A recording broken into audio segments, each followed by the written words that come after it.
We request Shri Prabodha Acharya sir, Chief Sustainability Officer, JSW Group, for his address. Thank you. I'll take this. Yeah.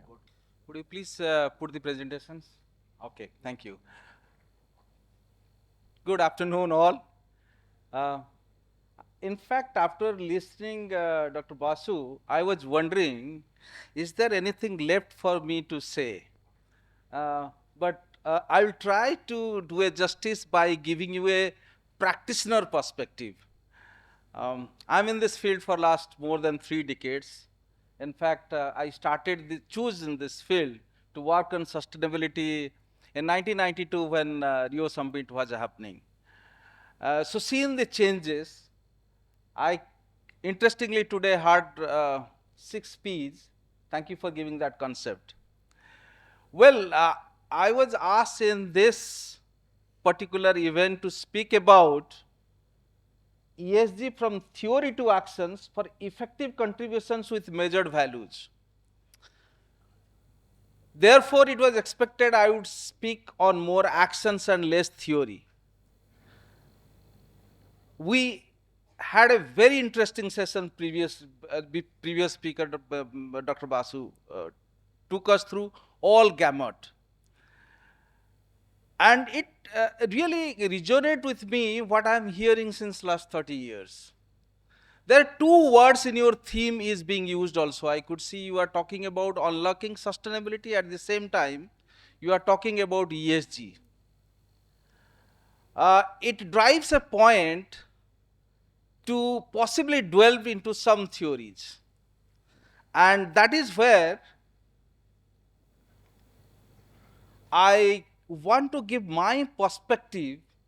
Is sustainability is different than ESG? Are they same? Are they going to do the same? Are we going to meet the same objectives? I have not seen 2 organizations defining sustainability in the same manner or understanding sustainability in the same manner. I have not seen even within an organization 2 different functions understanding on sustainability being uniform. Forget that. I have not seen 2 people agreeing on sustainability what it means. So therefore, you might find some disagreement between Dr. Basu and me here. But nonetheless, we most generally will tend to agree on what we need to do. That's important. And when I think of sustainability, and after talking to many people, many organizations, many functions, I found this picture and that Panchatantra story in our childhood that 5 blind men went to see an elephant is apt for sustainability. The way you perceive it, you see sustainability in that manner. When you talk to the foundation, CSR, philanthropy, they will talk doing good for society is sustainability. Talk to your finance manager, he will take having a good, healthy bottom line and good top line is sustainability. Right? Talk to your operation manager, he's telling having good production is continuing having good productions, making your machines available is sustainability. But I think sustainability is not part of the elephant, it is a whole elephant. Either you look this as an opportunity for the organizations or you look this as a risk to manage, and that lead to ESG. So therefore, in my view, sustainability and ESG are 2 different things. I have given some broad changes. Now, if you look at this word, sustainable development or sustainability is revolving around since 1992. We have seen triple P, we have seen many terms, acronyms coming, going, and we heard about 6P today also. ESG as a term, I don't know how many of you know, it actually first surfaced in 2005 in a UN report, but nobody noticed. Gradually now, specifically after the COVID, people are talking about ESG. They are not talking anymore on sustainability. But before that, you will see that people are talking about sustainability. So I see, therefore, it has 2 distinct functions. What are ESG judge? Why ESG is being discussed? Why it surfaced just after COVID? Because it made disruption to the investment made by the investors. So therefore, investor now want to see that the investment what is making in organizations, is it going to give them a return?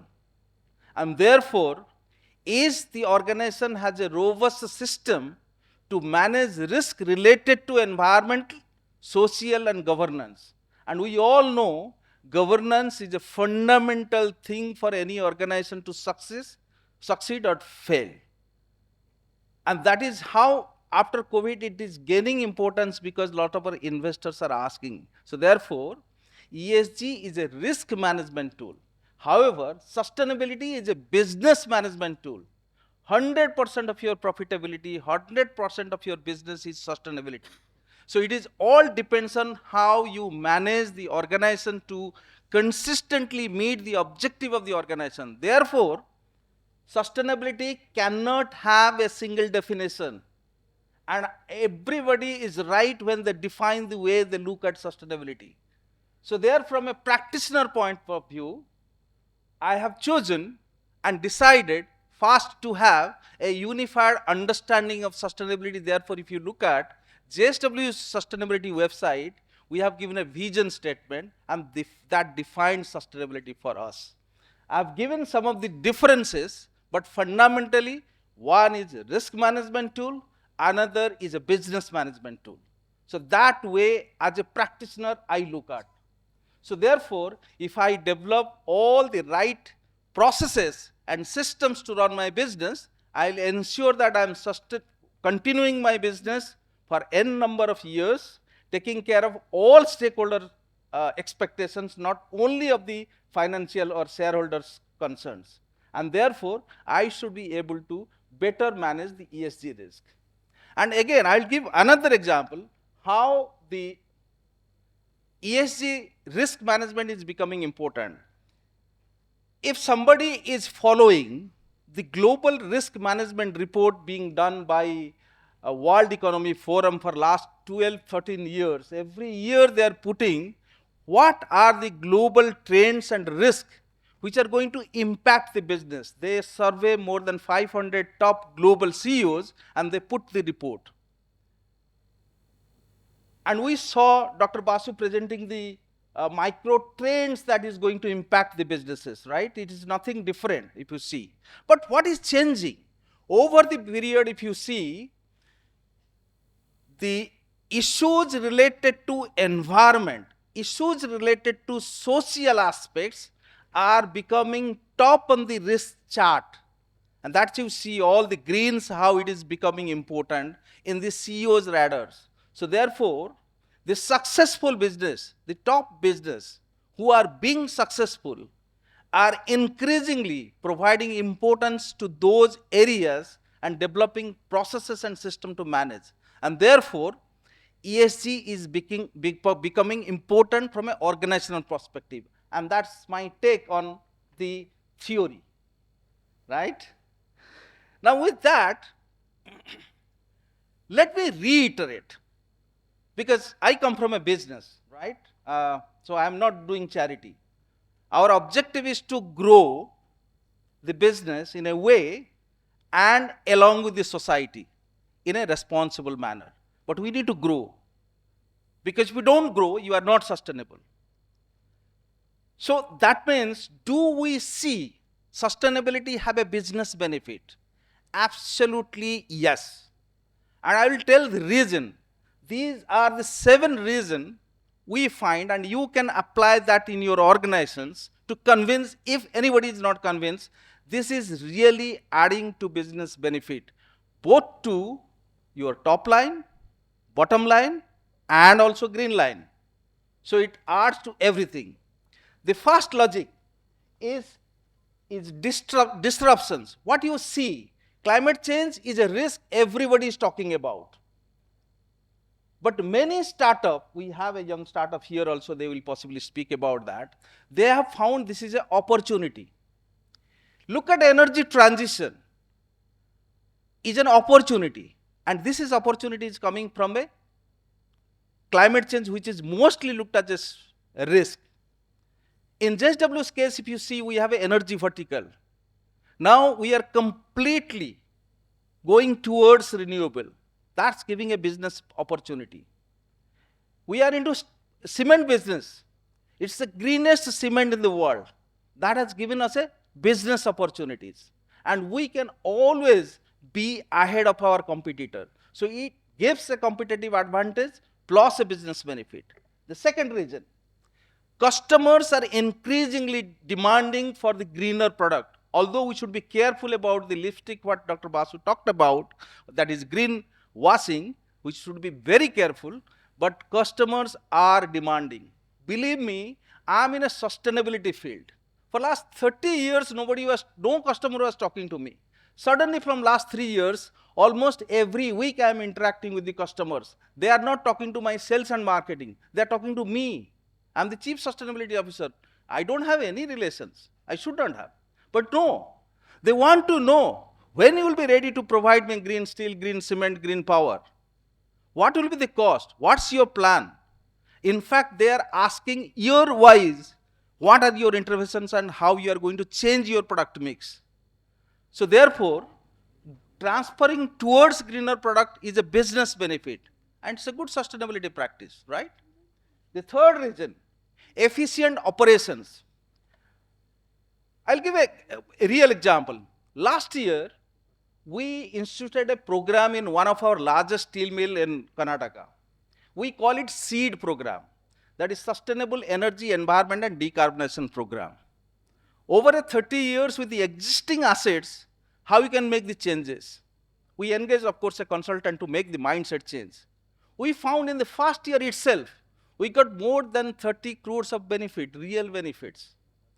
So when you become efficient, whether it is energy, process or operations, you add to bottom line. Your operation manager will love you. So that is a direct benefit what as a business you can draw. Fourth, I think this is well understood how the regulation is tightening organizations to become more sustainable organizations and ESG compliant. But the next fifth point is very important. Nobody you must be hearing that lot of sustainability related financial products are being sold. But is it really giving a financial benefit? Our experience tell, last year we raised almost $1.6 billion in various sustainability instruments from the market. It got oversubscribed by 5 to 6 times. When you get oversubscribed, you can tighten your borrowing rates. So that will give a immediate benefit of lower cost of your financing. And that is real, right? The sixth, I don't know how many of you are knowing about TCFD.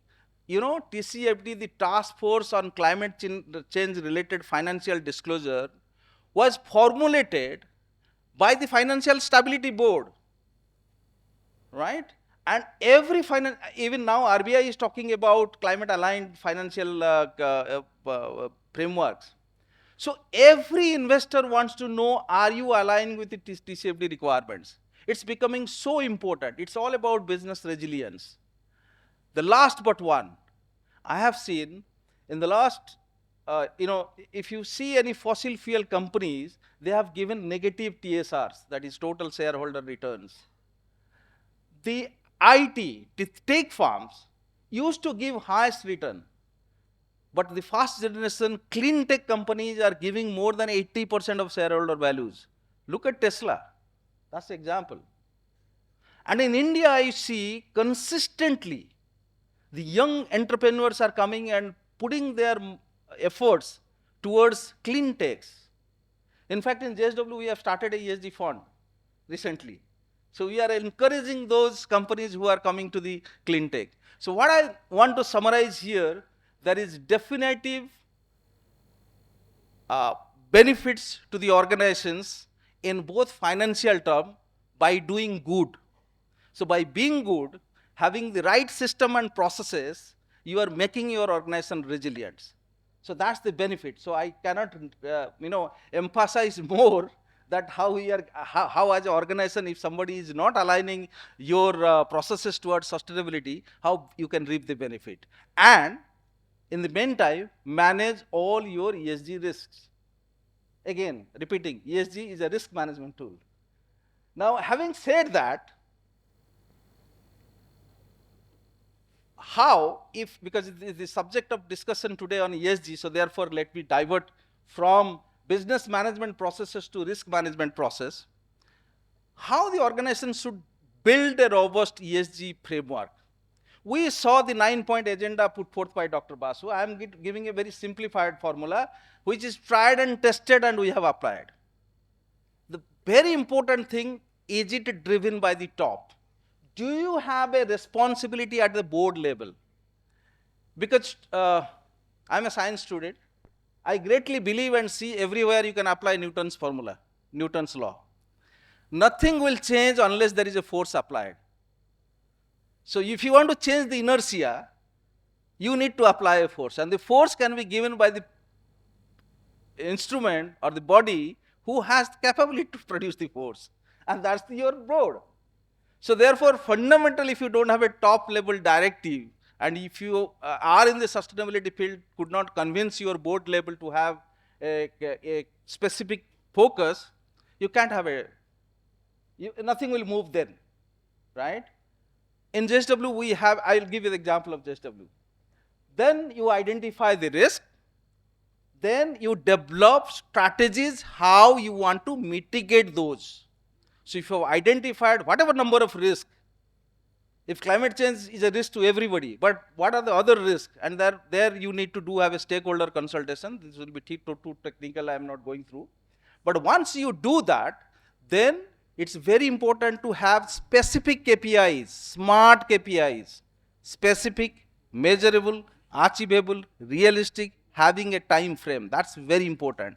And monitoring, measuring, and reviewing is equally important. Having done that, you should be in a good position to have the disclosure where your rating agency take those and give you a ESG rating, which Dr. Basu showed about CRISIL's finding. They ultimately see what you have reported.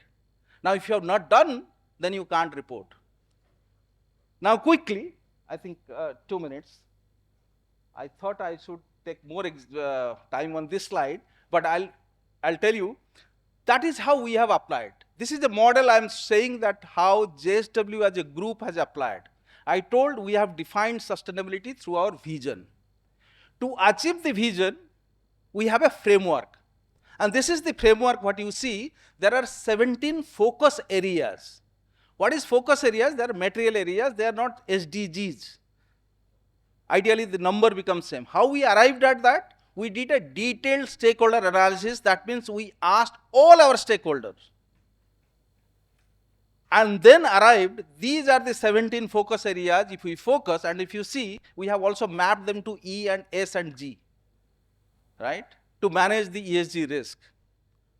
Then we have ensured that when we developed the framework, we consulted all the applicable international and national standards, because that will ensure my compliance requirement. I don't need to do duplications. Every focus area have a dedicated policy. 3 to 4-page policy is not a 1-page policy. Why we have given a detailed policy? Because policy is a commitment between us and the stakeholder. We have exactly stated what we want to do, so that my stakeholder can come and challenge us, are we doing it or not doing this? This has happened through these priority areas. And each of the priority areas has a smart KPIs. And they are being monitored on a daily basis by our operation heads, on a monthly basis by a we call climate action group, which is a multiple functions coming together and they review. Then it goes to the executive board, they review on every month. Mind it, 30% of our variable pay of the top management, the board, is linked to sustainability. So they do review the board reviews then on a 6-monthly basis, but executive committee reviews on a monthly basis. And I told you, if you start anything, it has to start from the top. And then it percolates down the bottom. And then it has to be bottom up. And that is why we are doing by doing daily monitoring by the plant manager, that what is the progress. So if you don't monitor, you cannot improve. That's what we do through the governance mechanism. And finally, we report our progress in terms of integrated report every year. That is how I conclude a practitioner point of view, how you can develop a business management system which will take care of your ESG risk. Please do not make a mistake by segregating this from the main business, right? If you segregate, it becomes add-on things and it will never be mainstream.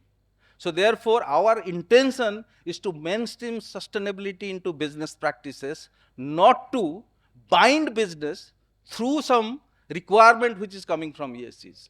So this is proactive, this is working, this is giving financial results, this is giving all non-financial results in terms of satisfaction of all stakeholders.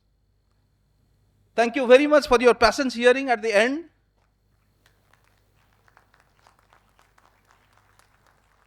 Can you just put up the last slide?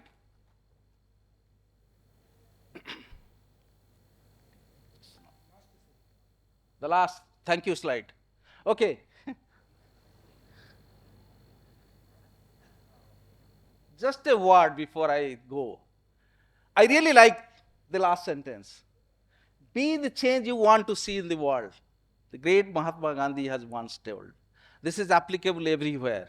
If you want to see the changes, we have to imbibe those changes and make those changes happen. With that, thank you very much. Have a successful webinar, the event. Thank you. Thank you very much, Mr. Acharya. You have done a wonderful job. Like, quality is not cost. ESG is value. That is what you have demonstrated through practical illustrations in your own group.